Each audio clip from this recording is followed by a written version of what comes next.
jeg skulle fortelle om da jeg begynte i Hammerfest. Jeg hadde jo jobbet hjemmefra. Det hadde vært postbud og vært på postkontoret i Bognelv og sånne små steder. Og så kom han Einar Bensen, han var sjefen i Hammerfest, på inspeksjon til Bognelv.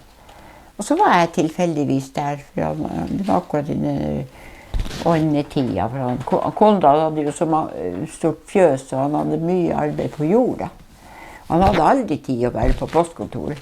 Så han brukte å ringe til meg om ikke jeg kunne komme. Ja, jeg for jo dit. Så kom han Bensen, og så sier han Bensen til meg, har du lyst til å begynne på Hammerfest postkontor? Ja, det har jeg nå vel kanskje, men jeg var jo veldig ung, så jeg må spørre mora mi først hva hun syns.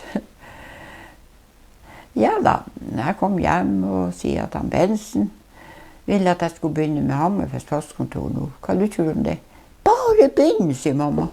Bare bare begynn. Hun var noe glad å bli kvitt meg. Begynte jo å bli litt gammel i hennes øye. Faren min var død. Han hadde død av tuberkulose. Og mamma var jo hjemme, hun hadde mange av de yngre søskene mine som var hjemme. Så det var jo litt mye arbeid, og jeg tenkte jeg skulle hjelpe mamma for at hun klarte seg med de guttungene. Men hun sa nei, bare reis til Hammerfest, og jeg for hals over hodet til Hammerfest og begynte der ved postkontoret. Jeg var der i 2 år. Men så sier jeg til ledelsen at jeg trivdes ikke så. Jeg var ikke byjente. Jeg trivdes ikke så godt i byen. Kan ikke jeg få reise som være vikar når poståpner rundt omkring trenger vikar og trenger å ha ferie og sånt? Ja, det var jo midt i blinken. Det fikk jeg. Så jeg har vært på mange forskjellige plasser. Det minste plassen, vet du hva det var? Kongshus i Altafjord. Det var dager jeg ikke hadde en eneste kunde.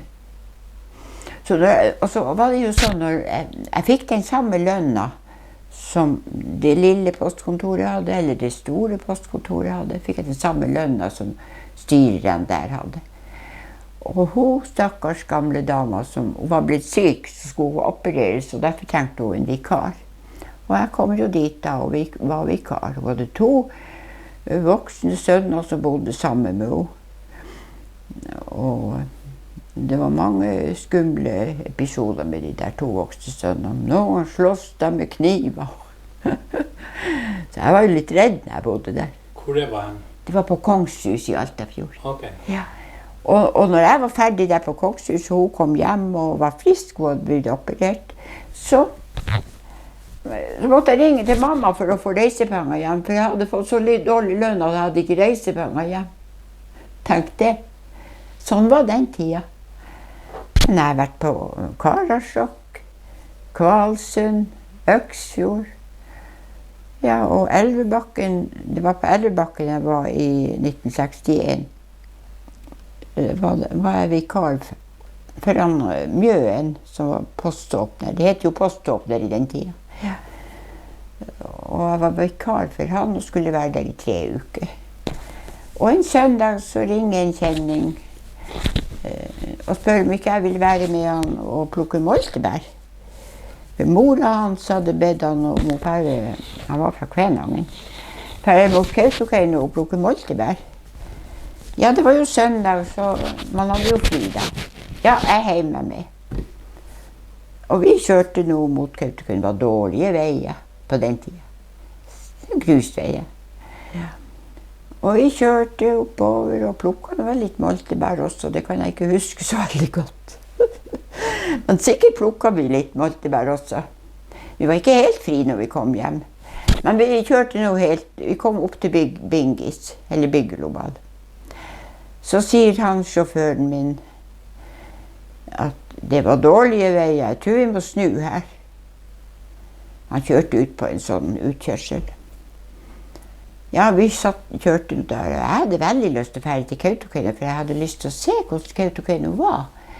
For jeg hadde aldri vært der, og jeg hadde jo lyst til å hilse på poståpneren også. Det var jo han Johan da. Ja. Og jeg satt der og tenkte, ja, men kan ikke vi fære til Kautokeino, så spiser vi middag der, sier jeg til han.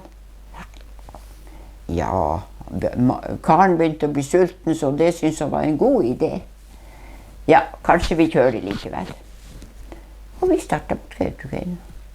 Men før vi startet, så hadde jeg den spesielle opplevelsen som jeg må fortelle. Vi satt jo der, han hadde en sånn varebil, det var bare 2 seter. Jeg satt att med han. Og plutselig hører jeg en stemme som sier, kjør til Kautokeino, og bydende og bestemt. 3 ganger det samme. Kjør til Kautokeino, kjør til Kautokeino. 3 ganger det samme. Jeg skjønte at denne meldingen, jeg ble ikke redd, men jeg ble forundret. Jeg ble veldig forundret, men jeg ble ikke redd. Jeg sa ingenting til han som satt ved siden av. Han hørte ingenting. Talte ingenting. Så sier jeg til han at kanskje vi kjører til Kautokeino. For jeg tok ikke annet. Jeg tenkte det her var en bestemt melding. Jeg er nødt til å dra til Kautokeino. Ja. Og det gjorde vi. Vi kjørte dit opp. Og jeg tenkte jeg synes det var en fin plass. Det var jo en fin sommerdag i august, tidlig i august. Det var jo fint vær og fint. Kom til Kautokeino. Tenkte jeg, nå er jeg i Kautokeino. Jeg må jo prøve å få treffe han Johan, poståpneren som er her. Som er han som jeg skulle vikariere for under rypejakta hans. Ja, vi kjørte nå på overspor til folk hvor Johan Oskar bodde. Ja, det ble jo visst. Så kjørte vi dit ned, og jeg gikk ned til huset, og der traff jeg faren hans på utersiden av huset. Så spør jeg etter Johan, og så forteller jeg at det var jeg som skulle vikariere for han under hans rypejakttid. Ja, men Johan er ikke hjemme, sier han. Men så ser han opp mot veien, så ser han en som kommer syklende, men så sier han, der kommer han Johan, sier han. Så da traff jeg Johan for første gang. Og jeg hadde jo bare snakket med han i telefonen, og jeg er sånn som er veldig til å lytte på når folk snakker, deres mål og rytmen i stemmen. Og jeg tenkte, jeg liker den stemmen, den varme stemmen liker jeg, tenkte. Jeg likte jo Johan, jeg snakket jo ikke så veldig mye med han, men jeg hilste nå på han. Fortalte at det var jeg som skulle vikariere. Ja, det var noe greit. Vi pratet nå litt der, og så for vi videre ned mot Alta, jeg og han sjåfør. Han sjåføren min, han var en snekker, han snekret i Alta, han var egentlig fra Kvænangen. Men vi kjente hverandre fra før, og derfor var det at han ringte til meg. For han var ikke sånn bærplukker selv. Det orket han ikke, sa han. Men hvis han tok et kvinnfolk med i bilen, så ja, kvinnfolkene er gode å plukke maltebær. Og sånn ble nå det. Vi kjørte nå ned. Jeg hadde fått truffet Johan, og det synes jeg var et godt møte. Veldig godt møte. Jeg likte Johan. Likte hans vesen og hans måte å være på. Hans rolige, harmoniske måte. Johan hadde det. Så jeg vet ikke om det er veldig mye mer jeg skal fortelle om det. Vi kjørte ned, og jeg har aldri sagt til han om det som gjorde at vi for opp til Kautokeino, at jeg hørte stemme. Det har jeg aldri sagt til han som kjørte bilen. Han vet ingenting om det. Men vi treffes enda av og til. Og han må jo være i 90-årene. Men nå er det faktisk 3 år siden jeg traff han. Vi kjente hverandre godt. Vi var ikke kjærester eller sånt. Veldig gode venner, det var vi. Jeg tror han var et 3 år eldre enn meg.